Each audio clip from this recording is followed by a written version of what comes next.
Karen told her rich friends she owned my horses, not borrowed, not helped with, not had access to.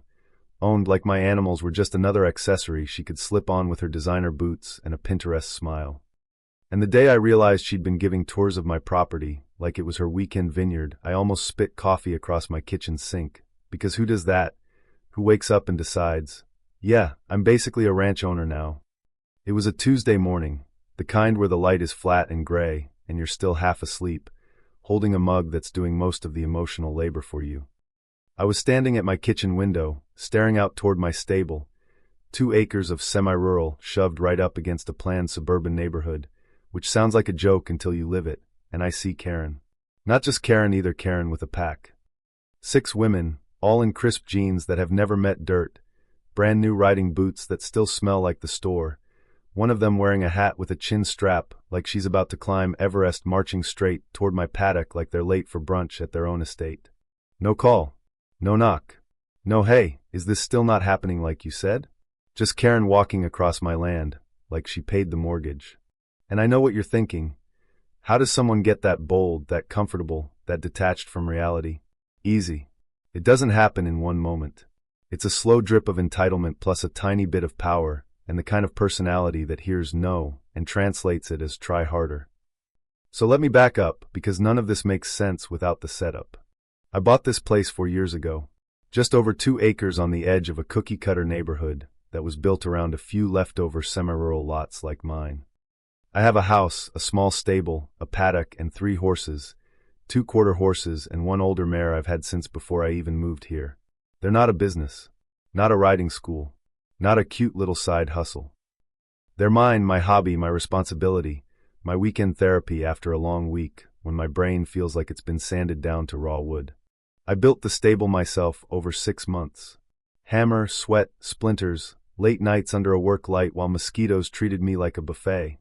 I pay for feed, vet visits, farrier work, the boring, expensive stuff nobody posts on Instagram because it doesn't look romantic. That part matters, because what Karen did wasn't just annoying, it was personal. It was someone trying to turn 4 years of my work into her little social activity. Now, the HOA, yeah, we've got one. And like most HOAs, it runs on a board of volunteers with varying levels of sanity. Ours has 5 board members and 1 secretary. The secretary was Karen. Not the president. Not even a full board member with voting power. The secretary, which, in a normal universe, means taking meeting minutes and sending newsletters. That's it. But Karen treated that title like she was the CEO of a small country. She'd send violation notices for the angle of your mailbox post. Seasonal decorations staying up one day past the approved window. I'm not exaggerating. The woman had a radar for anything she could put in writing and slap onto your front door with official HOA letterhead, like a personal hobby wrapped in bureaucracy. I'd managed to stay off her radar for a couple years. My property was clean. The horses were well kept. The stable was tidy. No neighbors complaining. Life was fine. Then, one Saturday afternoon in early spring, Karen walked up my driveway with a smile I didn't trust for a second. She introduced herself like I didn't already know exactly who she was, which was the first weird thing, and then she got to the point. She'd seen my horses. She said she had a group of close friends, described them as a very refined social circle, and they'd been talking about wanting to do something outdoorsy and unique together. She wanted to know if I'd be open to hosting a small riding experience on my property. Just a couple hours, super casual. Her friends would love it. I told her nicely no. The horses aren't trained for beginners. The liability alone is a nightmare. And also, I don't run a riding operation. This is my private property and my personal animals. I said it with the polite firmness of someone who's trying to keep peace with a neighbor, but also isn't about to be bullied into a lawsuit. Karen smiled the entire time I was talking. And that should have been my first warning, because when you say no and the other person keeps smiling, they didn't hear no. They heard, not yet. She left. I went back to my Saturday. I truly thought that was the end of it. 10 days later, I get an official HOA notice on my door. Letterhead. Karen's signature. It says my paddock fencing is in violation of the community's property maintenance standards, specifically that the top rail measures approximately 2 inches below the minimum required height for livestock enclosures. 2 inches. On a fence that had been there 4 years. A fence every board member had walked past a dozen times. A fence with 0 complaints. I measured it myself that afternoon, every panel. It was fine. Within spec. Whatever Karen used to measure was either wrong or completely made up. But I also knew deep in my soul that arguing fence math with Karen would cost more energy than just fixing it. So I added an extra rail along the top, took photos, timestamps, documented everything like I was building a case for the Supreme Court, and submitted the correction notice. Over. Done. Right? 3 days later, Karen shows up again. Same smile, different energy. This time she wasn't asking. She was informing me. She'd gone ahead and planned the writing session for the following Saturday. Her friends were excited. Everything was arranged. They'd arrive around 10 a.m., probably want 2 hours, and she was thinking 4 to 5 writers at a time. I just stood there for a second, because my brain couldn't find the normal part of that sentence.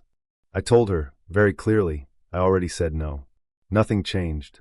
There is no writing session happening on my property, this Saturday or any Saturday. She needs to tell her friends plans changed. She looked at me like I spoke in static, then said, word for word, I already told them it was confirmed. And she turned around and walked back to her car.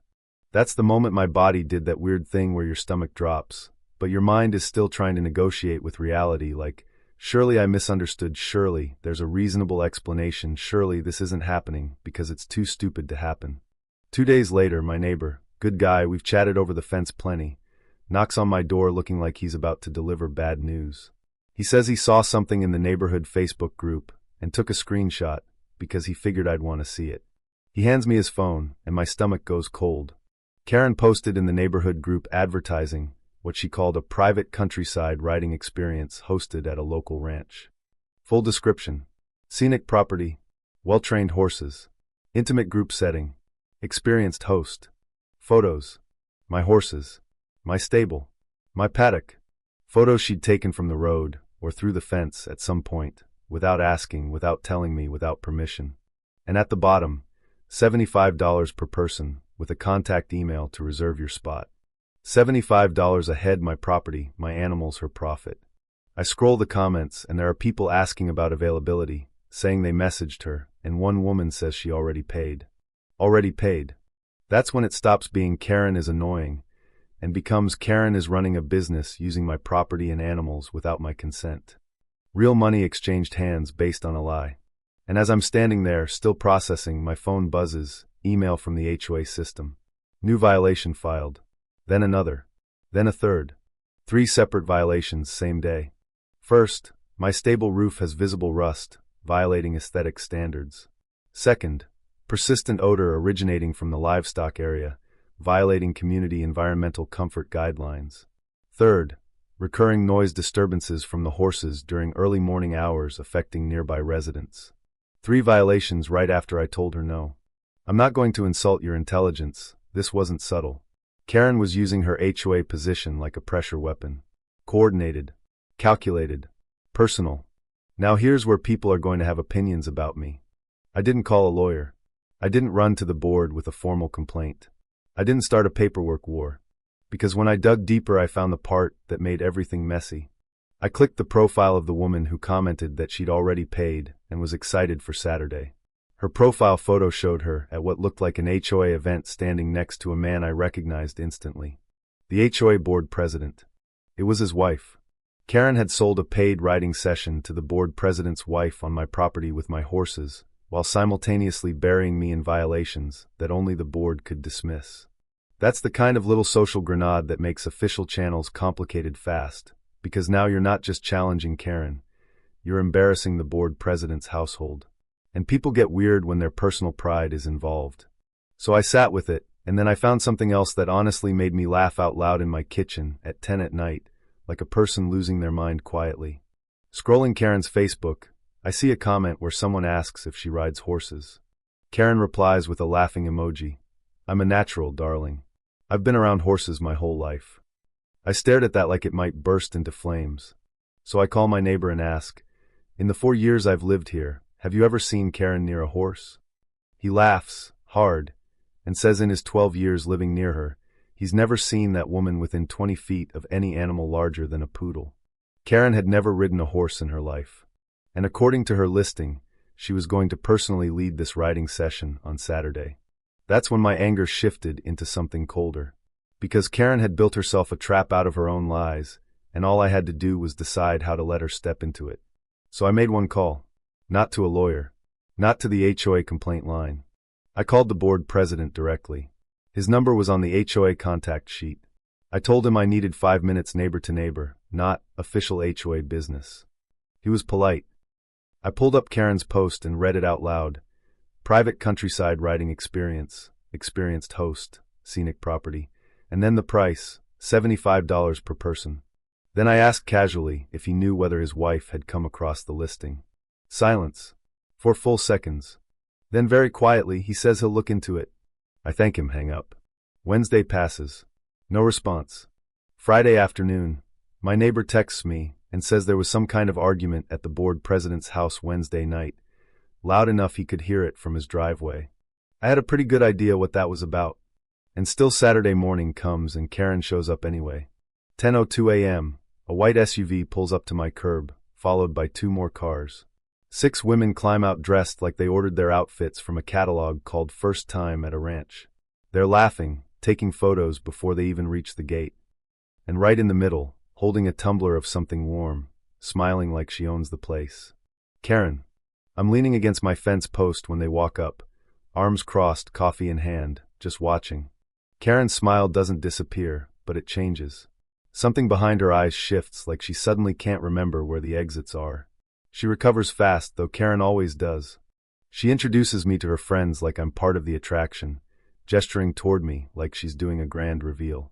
She calls me the property owner, which is technically accurate, and somehow still sounds like she's giving me a participation trophy for my own land. One of the women, expensive sunglasses, rings on every finger, looks at me and goes, "Oh, how lovely. Karen told us so much about your arrangement." Our arrangement. I nod slowly. Did she? And then the last car door opens, and out steps the board president's wife. Boots. Riding helmet she definitely bought for today. And when she sees me, she gives me that polite, tight smile of a woman who has decided she will not be the one to blink first. I smile back. Same energy. Karen looks between us just a fraction too long. Something's off. She can feel it. She can't locate it. So she does what Karen always does, pushes forward, claps her hands and says, "All right, shall we meet the horses?" And her friends cheer and start moving toward the stable. I let them walk. Then I say, loud enough for everyone to hear, pleasant as pie, "Karen, before we get started, since you've been around horses your whole life, why don't you lead the intro? Show your friends what to look for when you first approach a horse." Her friends turn to her, delighted, expectant, ready for their sophisticated friend to show off. And Karen, for the first time since I've known her, has absolutely nothing to say. Her smile goes hollow. She looks at my horses like they're advanced calculus. She tries, I'll give her that, walks up to the fence and extends one hand toward my quarter horse, Duke. Now Duke is a good horse. Not dangerous. But Duke has opinions, and he forms them fast. He pulls back, snorts, sidesteps away. Not dramatic. Not aggressive. Just unmistakably the reaction of a horse meeting a stranger with stiff, fake confident energy. One of the women giggles. "Oh, is he shy today?" Karen laughs too loud. "He's just spirited." But the board president's wife goes quiet. She's watching Karen like she's doing math in her head, recalculating. And here's the twist I genuinely didn't see coming, because it wasn't my plan at all. The woman with the rings pulls out her phone to send Karen the photo for their group chat, and she holds up the screen, and I'm close enough to see what she's actually showing. It's Karen's listing. The Facebook post. The one with my photos.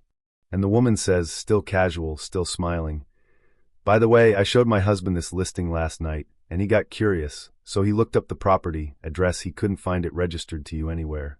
We figured it was a privacy thing, but he was asking." That sentence hits the group like a gust of cold air. You could feel the silence building. And Karen, under that pressure, does the dumbest possible thing. Instead of answering, she turns back toward Duke like she's going to prove something. Like she's going to show everyone right now that she belongs here. She grabs the top rail, swings the paddock gate open before I can even speak, and steps inside. And I want you to understand something about horses, especially Duke. Horses don't lie. They don't care about your HOA title. They don't care about your curated Facebook persona. They respond to what's real. Karen walks toward him with that stiff, determined, performative confidence, arms a little too wide, moving a little too fast, the body language of someone acting brave for an audience. Duke sidesteps hard. His shoulder clips her right in the chest. And Karen goes down. Not a dramatic Hollywood fall, just a sudden, ungraceful, unavoidable sit-down straight into paddock dirt. 1 second she's striding like an expert, next second she's on the ground staring up at 6 women and 1 completely unbothered horse.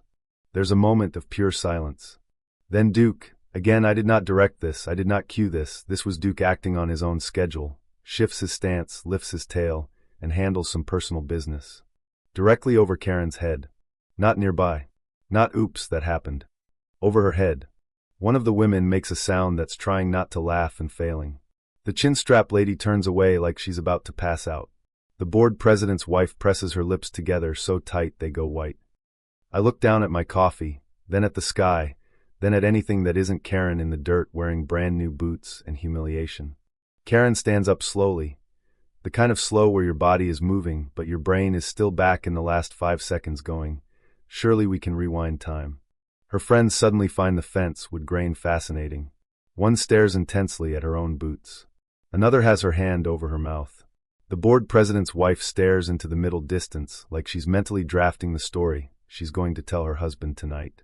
Duke strolls away, finds grass, starts eating like nothing happened. That horse did more damage to Karen's reputation in 10 seconds than I could have engineered in a month.